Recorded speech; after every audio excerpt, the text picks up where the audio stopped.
한 명 한 명 이렇게 새롭게 화가를 알아가는 재미가 또 있죠? 먼저 이런 얘기를 좀 하고 싶어요. 그림, 미술은요, 아주 크게 나누면 두 가지로 분류됩니다. 바로 구상과 추상이에요. 구체적인 형상이 있어서 구상이다. 그럼 추상은 어떨까요?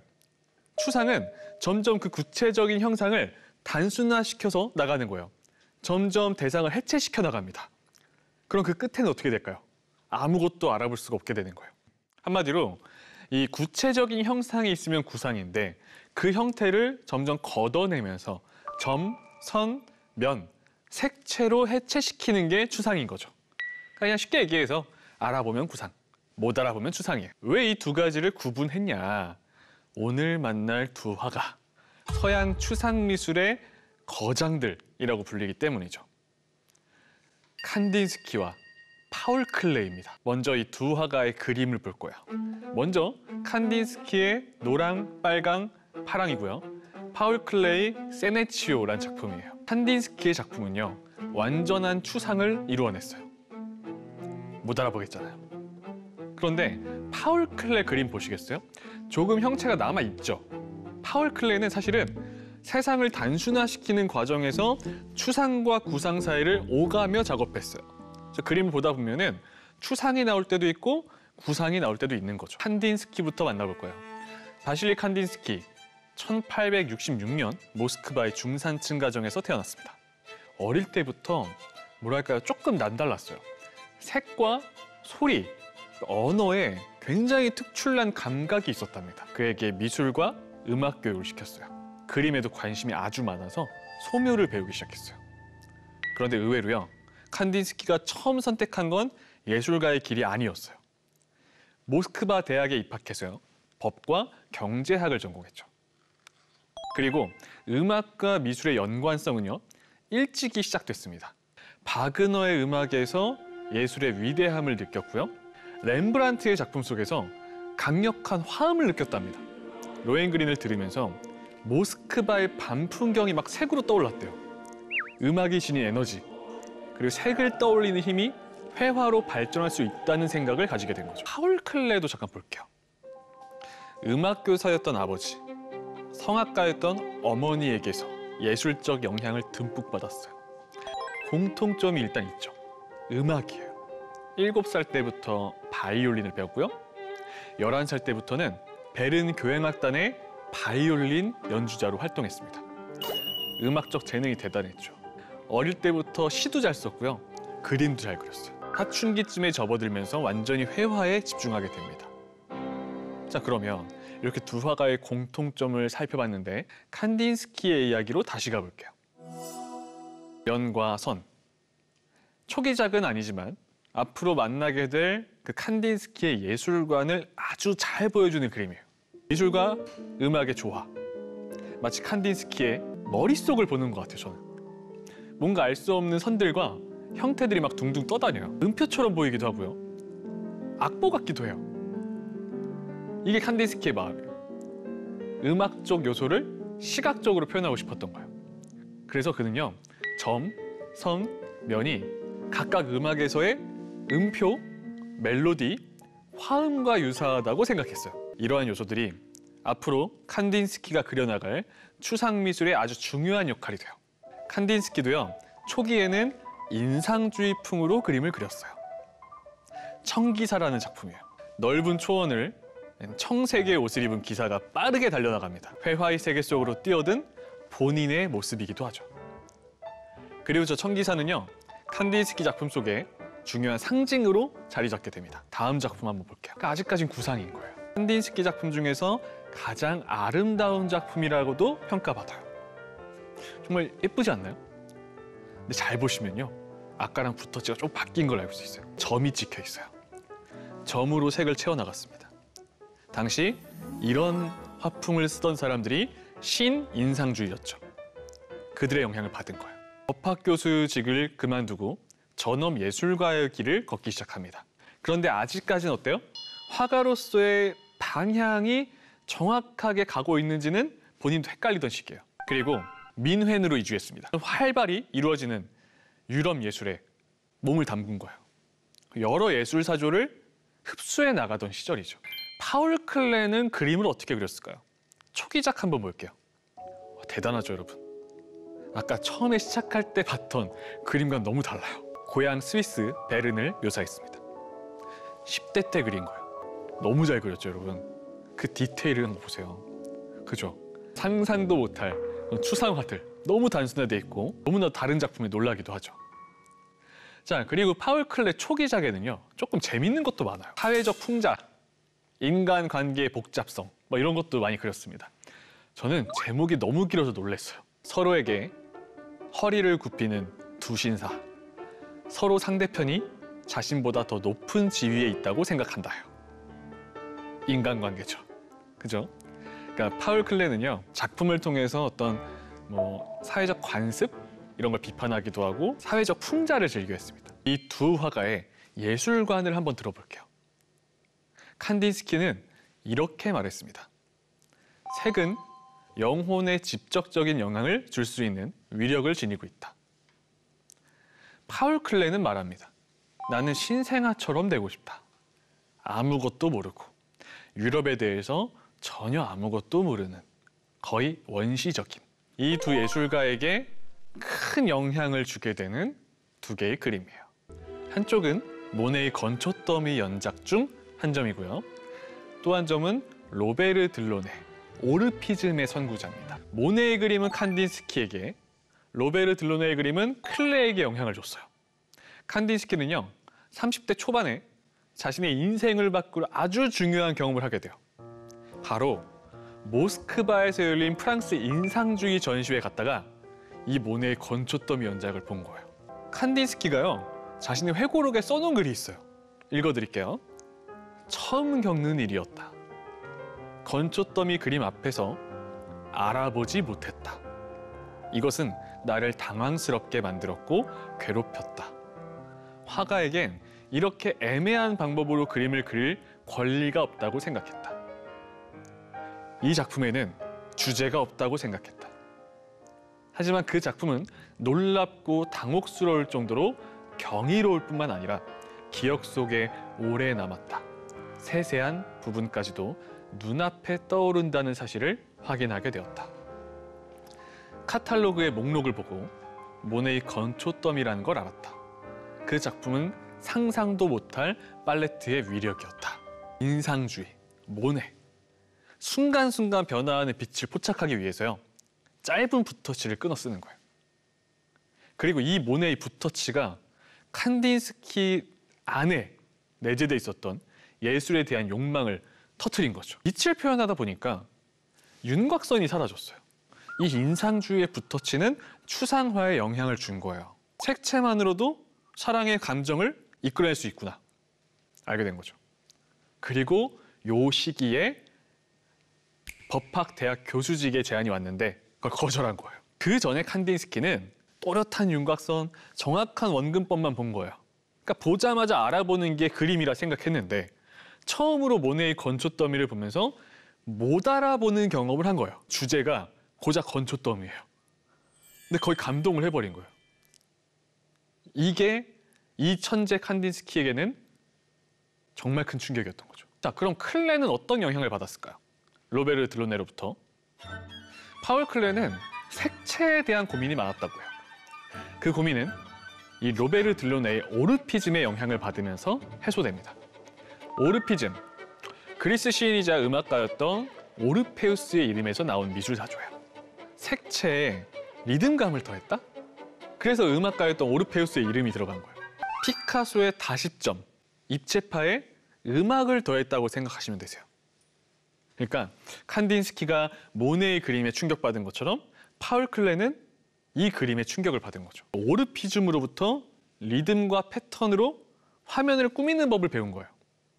그리고 또 하나, 2주간의 튀니지 여행에서 이 강렬한 색채에 눈을 뜨게 됩니다. 일기에 이렇게 써놨어요.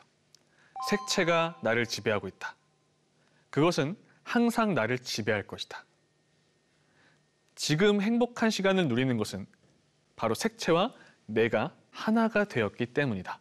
라고 쓸 만큼 이 모든 삶의 초점이 색채에 맞춰져 있었어요. 초기작에 비하면 약간 색이 좀 더 중요시됐다는 거 보이시죠? 형태가 조금 사라졌어요. 하지만 어때요? 아직은 보여요. 뭔지 알아보겠잖아요. 자세히 보면은 성 안으로 들어가고 있는 말을 탄 기사가 보여요. 아까 그 초원을 달리던 말이 이렇게 변화한 거예요. 우리는 현재 추상화라는 것도 많이 보고 현대미술도 많이 보니까 이 시대의 칸딘스키는 추상화라는 걸 몰랐다고 생각하셔야 돼요. 못 알아보는 그림을 본 적이 없는데 완전히 새롭게 창조해내야 되는 거예요. 새로운 걸 만들어내는. 인상 3번이에요. 콘서트라는 부제가 달렸습니다. 무슨 시력 테스트 하는 거 아니야? 저는 약간 보여요. 상상력을 좀 더 해야 돼요, 지금부터. 이 작품은요, 쇤베르크의 음악을 듣고 완성한 작품이에요. 중앙에 검은색 그랜드 피아노와 연주자, 그리고 오케스트라, 그리고 그에 열광하는 관중들의 모습이 보여요. 하지만 이 배경을 덮고 있는 노란색이 딱 중간에 놓여있는 그랜드 피아노와 대비를 이루면서 색이 확 눈에 들어오죠. 추상의 탄생을 예고하고 있습니다. 본격적인 추상이 나오기 전에 제가 흥미로운 일화 하나 들려드릴게요. 저녁에 막 야외 작업하다가 다 마치고 화실로 들어왔어요. 저기 구석에 빛이 살짝 비치면서 그림 하나가 보이는데 내가 지금까지 보지 못한 작품이 걸려있는 거예요. 너무 아름다웠대요. 그때 생각했죠. 내가 이런 걸 그렸나? 저게 지금 뭐지? 너무 놀라서 가까이 다가가서 봤답니다. 자기 그림이 뒤집어져 있었어요. 방향이 바뀌는 순간 전혀 다른 감동이 온 거예요. 아, 추상이란 거. 그리고 꼭 현실을 재현하지 않아도 되는구나. 선과 색만으로도 이렇게 감정을 요동칠 수가 있구나. 그러면서 이 사건이 완전히 추상으로 넘어가는데 큰 계기가 된 거죠. 그가 형태를 완전히 지운 작품 볼게요. 어려워졌죠. 꿈 같은 즉흥이에요. 칸딘스키가요, 이 시리즈의 작품들에 즉흥이란 제목을 붙인 이유는요, 이런 거예요. 음악에서 즉흥 연주, 즉 어떤 계획이 없이 즉각적인 결정에 따라 그려졌기 때문에 마치 음악가가 악기를 연주하듯이 그림을 그렸던 거죠. 자신이 느끼는 감정과 색을 순간적으로 즉흥으로 한 겁니다. 이제 정말 형태가 없어졌어요. 우리가 막 음악 들으면서 감동받기도 하고 울 때도 있잖아요. 우린 분석하지 않아요. 그냥 음악의 리듬감을 느낄 뿐이에요. 이 작품 속에 그냥 다 내려놓으시고 막 이해하려 생각하지 마시고 색채와 선, 이 조화를 느껴보세요. 칸딘스키는 말합니다. 색채는 건반, 눈은 화음, 영혼은 현이 있는 피아노다. 예술가는 피아노를 연주하는 손이다. 그들은 건반을 눌러 영혼의 울림을 만들어낸다. 파울 클레이 변화를 볼게요. 파울 클레이 작품 니젠산이에요. 1915년작입니다. 스위스의 아름다운 자연을 그린 작품이에요. 클레가 태어난 베른 근처에 있는 니젠산을 그린 거예요. 파울 클레에게 이 산은요, 굉장히 익숙한 산이었거든요. 그래서 산의 복잡한 모양을 그대로 그리는 것보다 단순화시키는 거예요, 지금부터는. 산이면 삼각형, 이렇게. 집은 사각형. 단순해 갑니다. 그리고 이 파울 클레에게 산은요, 단순히 산 하나가 아니었어요. 산은 인간이 도달하고자 하는 어떤 목표나 꿈을 상징하기도 하는 거예요. 그래서 그림이 재밌는 게 하늘엔 달과 별, 태양이 다 같이 보여요. 이 작품에서 파울 클레는 뭐랄까요? 우리가 자연을 통해서 영적인 평온, 균형을 찾을 수 있다는 메시지를 보내려고 했어요. 15년작이잖아요. 어떤 전쟁에 대한 평화를 꿈꾸었던 것 같기도 해요. 1916년, 약 1년 뒤죠. 소집 통지서를 받고 징집됐어요. 파울 클레는요, 전장에 나가진 않았어요. 대신에 뭘 했냐면 비행기에 채색하는 일을 했어요. 그곳에서의 경험을 담았어요. 이곳에서요, 추락하는 비행기를 몇 번이나 목격했답니다. 이렇게 기록돼 있어요. 이번 주 나는 3차례에 걸친 치명적인 사고를 목격했는데 한 사람은 프로펠러에 부딪혔고 2 사람은 공중에서 추락했다. 어제는 네 번째 사람이 커다란 소리를 내면서 지붕 위로 곤두박질 쳤다. 사람들이 사방에서 몰려들었다. 그러니까 평화로운 시대는 아니었던 것 같아요. 그날의 사건을 떠올리며 그린 게 이 작품이에요. 13이라는 숫자가 적혀 있는데요. 그 비행기에 써져 있었던 숫자라는 설이 가장 유력합니다. 그리고 오른쪽에 화살표가 돼 있죠. 어떻게 보면 되게 동심으로 표현한 것 같기도 한 게 그 비행기가 추락하는 속도가 매우 빨랐음을 화살표로 표현한 거예요. 특이하죠. 자, 그럼 다음 그림 볼까요? 붉은 풍선이에요. 이 작품은요, 조금 있다가 만나볼 바우하우스 교수 시절에 그려진 작품이에요. 뭔가 좀 밝고 색채도 경쾌하죠? 이 도시 풍경은요, 아주 기하학적인 형태로 단순화됐어요. 그리고 그 도시를 붉은 풍선이 자유롭게 떠다닙니다. 어떻게 보면 하늘로 솟아오르려는 움직임을 암시하는 거죠. 저 붉은 풍선에는 다양한 해석이 있어요. 어떤 자유, 희망, 그리고 어린 시절을 꿈꾸는 상징이기도 합니다. 중요한 점은요, 1920년대 초반 유럽은 1차 세계대전의 여파로 어떤 정치적으로나 사회적으로나 굉장히 불안이 팽배했던 시기라는 거죠. 그리고 그 시기에 그 세상을 그리면서도 동심 하나, 어린아이의 자유로움을 넣어놨던 거죠. 그렇게 세상이 복잡해질수록 파울 클레이 캔버스는 알록달록해지고요. 단순화되어 갔어요. 칸딘스키가 이 완전한 추상에 도달한 작품 중 한 점이에요. 구성 7번. 보통 구성 6번과 7번이 이 칸딘스키 삶에서 굉장히 중요한 작품으로 평가받아요. 둘 다 조금 독특한 부제가 붙거든요. 대홍수와 종말론적 주제예요. 둘 다 지금 전쟁을 겪은 거예요. 20세기 초반 1차 세계대전이 일어나기 직전에 어떤 팽배했던 묵시록적인 세계관, 전쟁의 공포, 그런 것들이 담겨 있는 거예요. 칸딘스키 그림에는. 알려진 바에 의하면 이 작품을 사흘 만에 그렸다고요. 그래도 파울 클레의 그림은 조금 더 이해하기 쉽죠. 1차 세계대전에 참전했던 클레가 전쟁과 파괴, 이 사회적 혼란을 표현한 작품이에요. 보라색이 더해지면서 어떤 황폐한 마을에 좀 더 공포감을 조성하는 것 같아요. 파울 클레는요, 계속해서 사회의 모습을 반영하면서 자신의 예술을 만들어갔어요. 파울 클레가 이 추상에 대해서 한 말이 매우 인상 깊었어요. 이 세상이 끔찍할수록 예술은 더욱 추상화되고 그에 반해 세상이 살만하다면 예술은 현실에서 생겨날 것이다. 우리는 현재 어떤 예술 속에 살고 있을까요? 또 이들의 공통점이 하나 있습니다. 바로 바우하우스예요. 워낙에 유명한 학교죠. 20세기 초에 독일에서 설립된 예술과 디자인 학교죠. 현대 디자인, 건축에 큰 영향을 미친 곳이기도 합니다. 이 둘은 이곳에 함께 교수였어요. 칸딘스키는요, 자신의 색채 이론과 예술이 어떻게 어떤 감정적으로나 정신적으로 상태를 표현할 수 있는지에 대해서 탐구했죠. 칸딘스키의 그림 하나 볼까요? 전 개인적으로 이 그림을 좋아합니다. 사실은 뭐 복잡한 얘기를 떠나서 그냥 예뻐요. 저 이상하게 보고 있으면 기분이 좋더라고요. 알록달록한 색채 요원을. 칸딘스키가 바우하우스에서 학생들을 가르치던 시기에 완성된 거예요. 어떤 리듬감? 그 조화로움이 느껴지는 거죠. 그 에너지가 느껴집니다. 색상에도 감정이 들어가거든요. 빨간색은 어떤 열정을, 파란색은 차분함과 깊이, 노란색은 뭐예요? 밝음과 에너지를 상징하죠. 그리고 이러한 색채의 조화가 칸딘스키 작품에 큰 영향을 주는 거죠. 자, 그럼 파울 클레 작품도 볼까요? 장미꽃 봉오리와 줄기가 보여요. 그죠? 로즈 가든. 그리고 건물들이 격자 무늬로 함께 배열돼 있어요. 어떤 기하학적인 패턴, 색의 배열.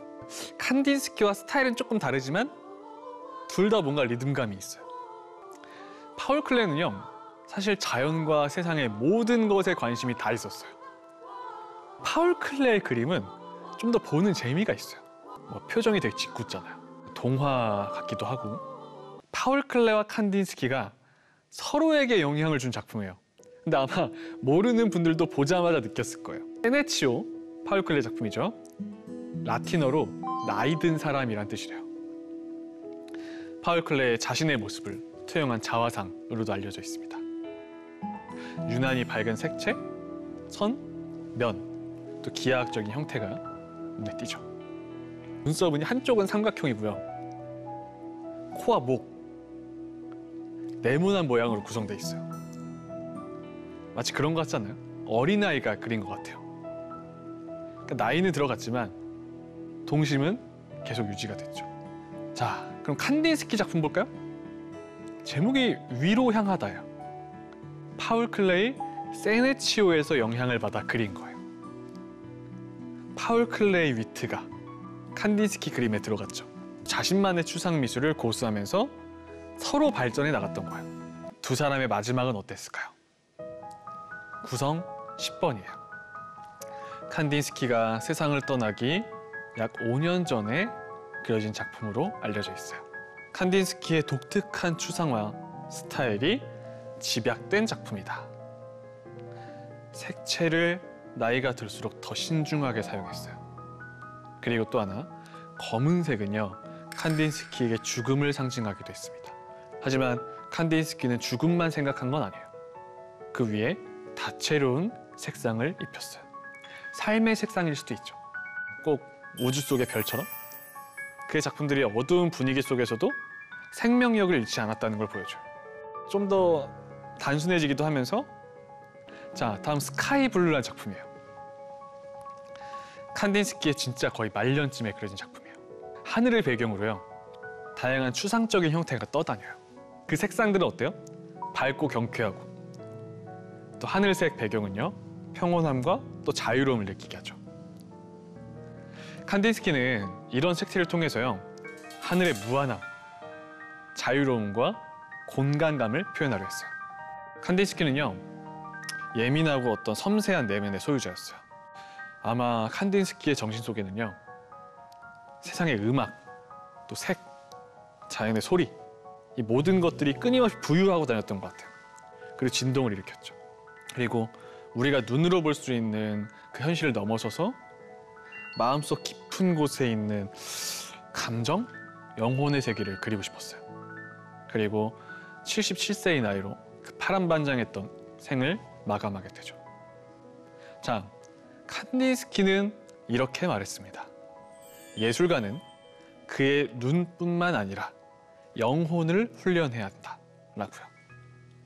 자, 그러면 파울 클레의 말년은 어땠을까요? 파울 클레이 1940년작입니다.